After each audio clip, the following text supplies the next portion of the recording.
মোহাম্মদ, দেখছো কি বৃষ্টি নামতেছে আমাদের এখানে?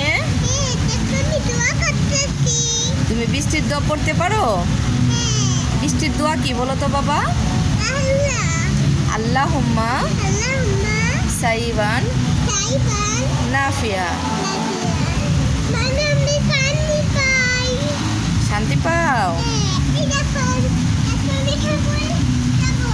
আমাদের এইখানে প্রচুর বৃষ্টি।